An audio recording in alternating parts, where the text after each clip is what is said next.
Misalkan ada minyak kakao, Iya.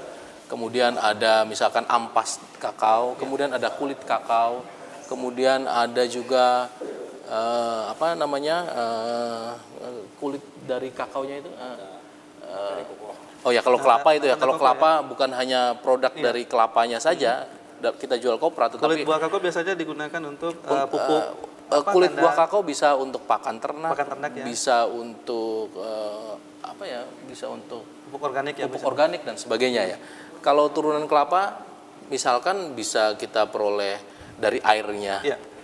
bisa dijadikan nata de coco, dari ampasnya bisa kita hasilkan roti-rotian, Iya. dari ampas bekas diperas begitu ya. Tempurung bisa setelah jadi briket. santannya, ya. Tempurung bisa jadi briket, Pak. Tempurung bisa menjadi arang briket, Briketnya. bisa asapnya bisa kita jadikan asap cair. Iya. Asap cair ini bisa dijadikan pestisida dan juga bisa dijadikan untuk pengawet makanan. Jadi tidak ada yang terbuang, Pak. Tidak ada yang terbuang. Bisa jadi produk turunan minyaknya, itu bisa lemaknya bisa jadi sabun, bisa jadi kemudian margarin dan sebagainya. Jadi banyak sekali produk-produk yang sebetulnya belum kita manfaatkan. Dan itu kalau kita olah, yang tadinya harganya satu komoditas dari tanaman kakao hanya kita dapat per kilo 35.000, bisa menjadi berlipat-lipat kali. Kami menghitung sudah ya? 500 kali. 500 kali untuk kakao, 400 sampai 800 kali tergantung nanti input yang masuk ya. Untuk Dan kelapa. itu sudah terbukti di beberapa daerah di Indonesia ya, sudah diterapkan. Bukan hanya di Indonesia tetapi di dunia. Jadi memang seperti itu. Misalkan kalau kita mengekspor kopra ke Malaysia, di situ ada industri minyak kelapa misalkan begitu ya. Jadi kelapanya digunakan, kemudian santannya diambil, lemaknya digunakan, kemudian juga ampasnya dipakai, begitu ya. Kemudian tempurungnya dibakar, asapnya dipanen, ya. Kemudian bisa dijadikan pengganti formalin untuk selama ini kan kalau nelayan kita kan ya menggunakan formalin untuk untuk mengawetkan ikannya sewaktu berlayar, dan itu sangat berbahaya begitu kan ya untuk kesehatan manusia. Itu bisa kita ganti menggunakan asap cair.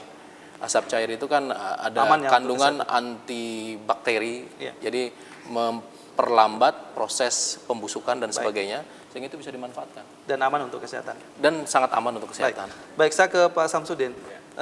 Sudah seberapa jauh tahapan Pak yang bisa kita terapkan kepada masyarakat tani mengenai pola yang telah disampaikan tadi Pak Kuntoro? Ya, jadi sebenarnya sudah beberapa tahapan yang kita lalui di petani itu. Jadi yang pertama itu sebenarnya dari proses pengolahan tanaman dan ternaknya itu sudah rampung. Ya. Jadi kita tinggal memanfaatkan hasilnya untuk merecycle kembali. Misalnya pupuk kandangnya itu dari ternaknya itu kita kembalikan ke kakaonya. Cuma memang ini yang kita lagi mau fokus sekarang karena kita menunggu sekarang peralatan yang akan kita datangkan kaitannya dengan industri produk turunannya itu, karena di situ nanti kan ada beberapa proses yang harus dilalui untuk mendapatkan hasil kakao yang sudah dalam bentuk siap untuk dimanfaatkan. Jadi ada enam peralatan kita yang kita datangkan sementara. Nanti masing-masing spesifik dengan produk hasil olahan jadi macam-macam. Tidak, masih dalam satu rangkaian. Jadi misalnya pertama itu misalnya alat penggoreng, penggorengan kakao, kemudian pemasta kasar, kemudian pemasta halus, kemudian pengepres lemaknya, kemudian refinernya untuk menghaluskan kembali, kemudian ada coachingnya. Nanti setelah coaching itu, nanti kita terserah kita mau arahkan ke kakao bubuk atau memang kakao batangan. Jadi tinggal nanti setelah jadi coachingnya itu selesai itu, nanti finishingnya nanti dalam bentuk kemasan ya? Ya kemasan. Nanti kita punya brand sendiri. Dan produknya bukan hanya satu produk saja, tapi banyak. Setelah itu bisa misalnya minyak kakao bisa. Minyak kakao ada. Kemudian yang dalam bentuk saset itu, kakao bubuk untuk minuman kakao bisa. Jadi tergantung nanti setelah jadi di produk akhirnya itu ya macam-macam kita bisa buat itu. Baik. Ya, Pak Kuntoro, kita berharap dengan nanti hadirnya alat ini mungkin meskipun mungkin masih terbatas ya, tapi kita berharap ada contoh, ada usaha-usaha yang kita bisa upayakan agar bisa menghasilkan barang jadi dan siap jual. Namun kendalanya saat ini adalah mungkin ada sebagian masyarakat tani Pak yang ingin mengembangkan potensi dan keunggulan sumber daya hayati, cuma terkendala dengan modal. Salah satu kendala modal tersebut adalah ketersediaan alat. Nah ini mungkin ada solusi yang bisa dilakukan untuk menyelesaikan masalah ini. Alat ini sebenarnya hanya contoh atau prototipe begitu ya dari model kami yang kita siapkan seperti kan ya. Jadi dari alat ini bisa nanti direkayasa sendiri oleh bengkel-bengkel di daerah atau nanti juga dinas bisa membantu, dinas perkebunan atau dinas pertanian bisa membantu. Tetapi yang jelas alat ini misalkan kita mempunyai dalam satu paket itu untuk industri atau bioindustri kelapa dan bioindustri kakao, misalkan ada 6 alat. Tidak semuanya mungkin nanti yang dibeli atau bisa diadakan oleh petani. Mungkin mereka hanya perlu alat coaching saja atau untuk menghasilkan pasta kakao yang lembut seperti itu ya. Tidak perlu ada rangkaian mesin sampai. Tidak ada, enamnya ini kan komplit lengkap ya. Jadi tidak semuanya harus dimiliki. Misalkan untuk kelapa, yang pertama misalkan ada dari paket ini ada 6 ya misalkan ya, alat pemarut kelapa. Petani kan tidak perlu mungkin alat pemarut kelapa. Mereka sudah punya kearifan lokal sendiri cara memarut kelapa kan. Alat parut bahkan mereka sudah punya. Kemudian alat pemeras santan. Mungkin mereka sudah punya secara tradisional dengan presser dan sebagainya kan, seperti press yang menggunakan hidrolik seperti itu ya. Kemudian alat penyaring artinya pemisah antara santan dengan air ya. Itu juga mungkin petani punya alatnya sendiri. Kemudian alat memasaknya, kemudian alat penyaring penyaring antara nanti akan menyaring minyak dengan kotorannya dan air seperti itu. Artinya ada perlakuan yang tidak mesti harus menggunakan teknologi mekanik ya. Nanti pada saat pengolahan bahan setengah jadi, mungkin LPTP punya kewajiban untuk itu. Tapi karena kita berbicara industri, memang tidak bisa kapasitas produksinya kecil begitu ya. Jadi kami merekomendasikan sebagai suatu skala ekonomi begitu ya. Jadi alat ini dikelola oleh kelompok begitu. Jadi bukan dikelola oleh individu. Karena masih sifatnya terbatas. Oleh kelompok. Jadi satu kelompok sebaiknya memiliki 1 unit alat ini. Satu set alat ini yang terdiri dari 6 unit begitu kan ya.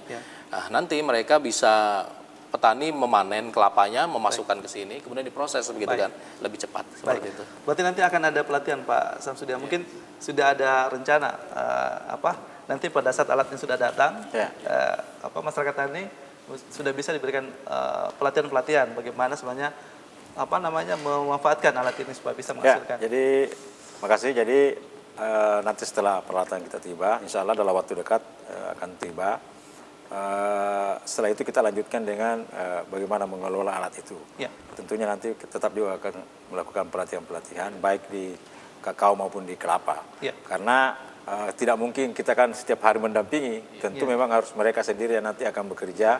Karena kita akan melatih 1-2 orang yang memang sudah dianggap ini nanti bisa menjadi lokal championnya. Yang bisa mengendalikan atau mendampingi mereka di kelompok tani. Termasuk tadi itu PPL.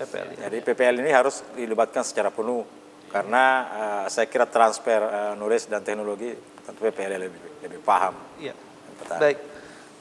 Baik ke Pak Kuncoro, ini tadi kita berbicara mengenai komoditi kakao ya, yang saat ini sudah ada percontohnya di Kecamatan Sampaga, dan saat ini juga dirancang untuk pengembangan bioindustri di Kecamatan Malunda untuk komoditi kelapa dalam. Apa yang sudah direncanakan untuk itu? Nanti Pak Kuncoro nanti akan bahas dan Pak Samsudin dan saudara tetap bersama kami di Dialog Publik.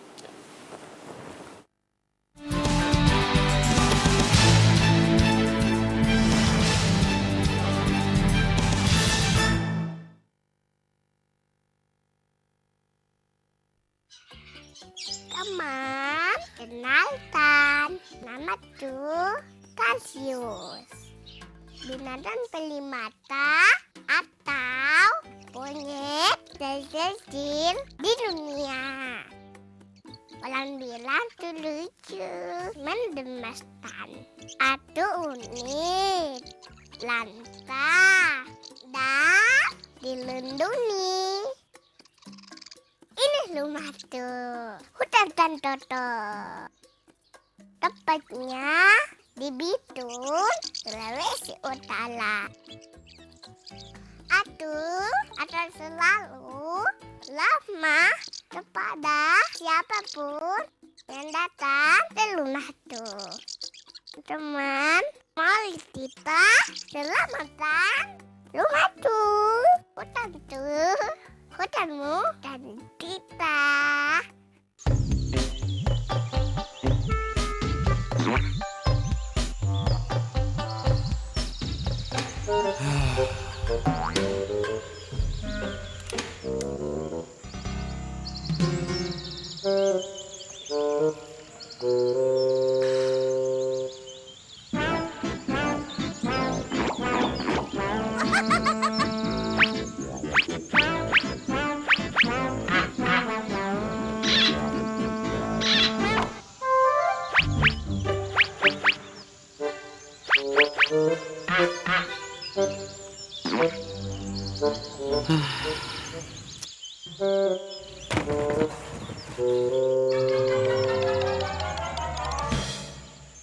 Tempatnya tuh di sini.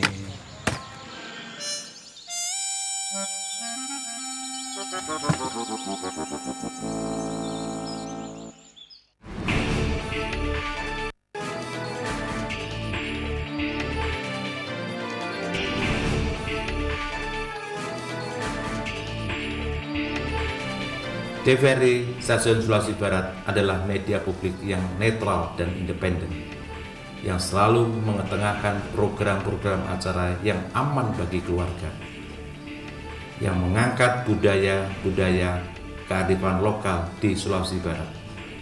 Oleh sebab itu, tontonlah TVRI Sulawesi Barat pada saluran UAF Channel 30.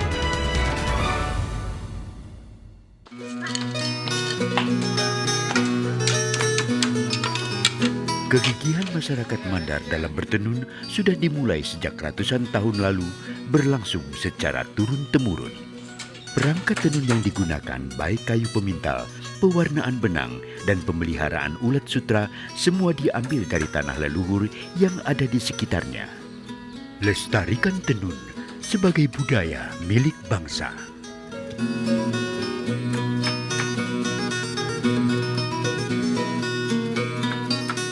Mari kita lestarikan tenun Mandar, warisan budaya leluhur kita.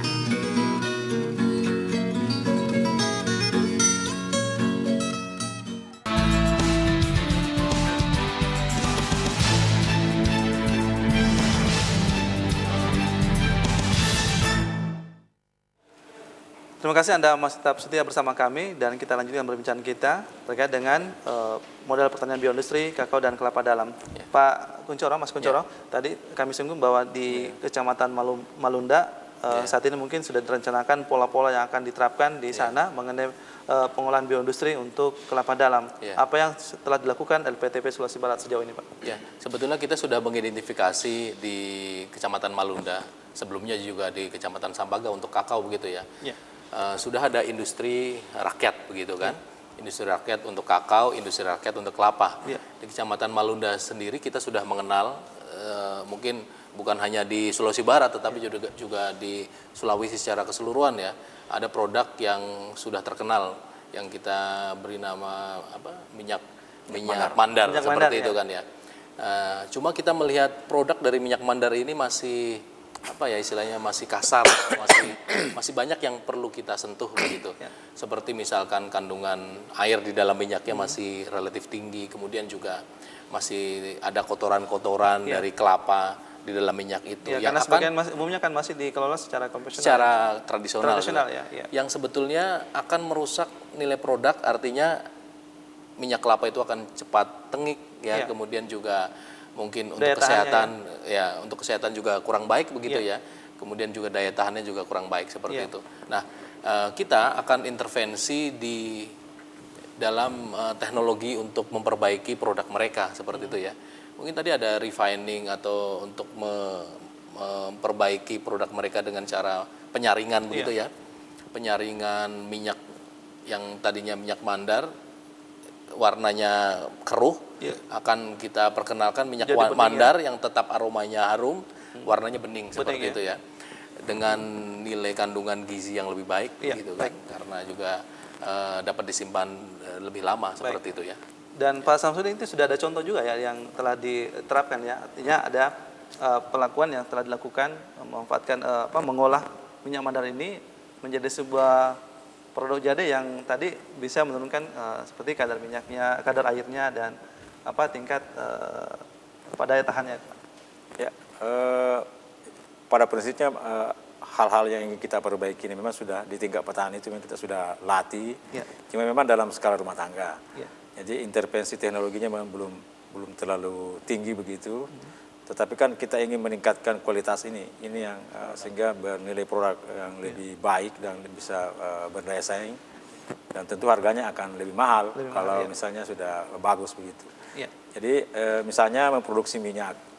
Di skala rumah tangga kita sudah latih semua, rata-rata itu yang akan kita tempati, dan memang sampai hari ini juga tetap memproduksi, cuma memang kualitasnya memang masih agak rendah. Sama dengan kakao. Kakao ini kan memang petani belum pernah melihat secara langsung bagaimana memproses biji itu sehingga bisa menjadi kakao pasta misalnya.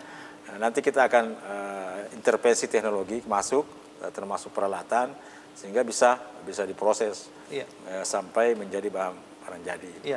Karena kalau bicara masalah komoditi kelapa dalam ya, khususnya kita bicara masalah kelapa dalam, di sepanjang pesisir ini Pak, Sulawesi Barat ini yang kaya dengan potensi kelapa dalam, tidak hanya di Madura tapi bahkan di semua kabupaten yang dilintasi pesisir ini Pak ya, Pak Samsudin ya. Jadi begini Pak, satu hal memang yang kita perlu wanti-wanti juga kaitannya dengan kalau kedua komoditas andalan ini kita tidak memperbaiki kualitasnya, termasuk ke produk turunannya itu, tentu pendapatan masyarakat juga akan tetap begitu-begitu saja. Nah, inilah yang berpengaruh terhadap meningkatnya tingkat intervensi perubahan alih fungsi lahan. Jadi kelapa sawit kita itu banyak beralih kakao kita banyak beralih ke kelapa sawit.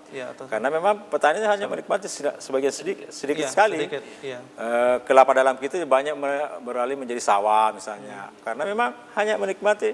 Tetapi kalau misalnya kalau sudah menyebar industri kakao dan kelapa ini, tentu petani juga sudah mulai berpikir untuk ini bisa mendapatkan keuntungan yang lebih besar sebenarnya. Artinya ketimbang dijual secara konvensional, yang bahan mentah mending dimanfaatkan agar bisa bernilai tambah ya.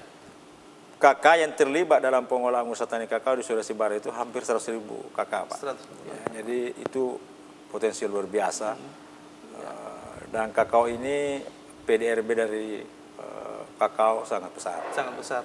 Ya ini Pak Mas Kuncoro ini harus mendapat perhatian juga dari pemerintah, tidak hanya LPTP sebagai pelaku teknis di lapangan, tetapi pemerintah juga harus melihat bahwa peluang kita cukup besar. Tinggal bagaimana pendekatan teknologi dan membuka kesempatan bagi masyarakat, merubah mindset masyarakat agar bisa lebih maju Pak. Kita sadar memang, saya sebutkan di awal tadi bahwa pendapatan daerah kita sebagian besar dari perkebunan, utamanya kelapa sawit, kakao, dan kelapa begitu ya. Tetapi kan dari pendapatan yang besar untuk daerah itu yang dinikmati oleh petani masih sangat kecil begitu ya. Dan pertanian bioindustri ini akan meningkatkan peningkatan pendapatan kesejahteraan masyarakat. Selain mereka akan mendapatkan nilai tambah dari produk, juga mereka akan mengurangi input dari luar, gitu kan. Mereka mungkin akan mengurangi ketergantungan terhadap pestisida yang dibeli dari luar, bahan kimia, kemudian pupuk juga bisa dikurangi dosisnya dan sebagainya. Tapi satu yang saya catat tadi, ditayangkan di tayangan iklan televisi tadi, bahwa pengolahan kelapa kita tadi masih sangat tradisional. Misalkan untuk memisahkan antara ampas misalkan, ampas dengan minyaknya masih diinjak-injak begitu kan. Tentu itu kualitas produknya akan berbeda kalau kita menggunakan alat pemeras santan begitu ya, yang menggunakan mekanisasi begitu kan.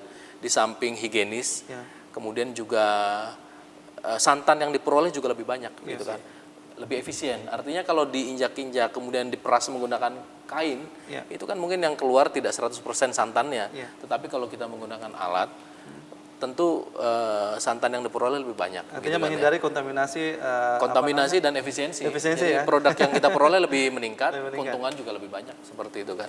Jadi kegiatan bioindustri ini berbasis ekonomi masyarakat. Ekonomi kerakyatan, seperti program atau visi dari Presiden kita, Presiden Jokowi saat ini. Jadi ekonomi berbasis kerakyatan, seperti itu.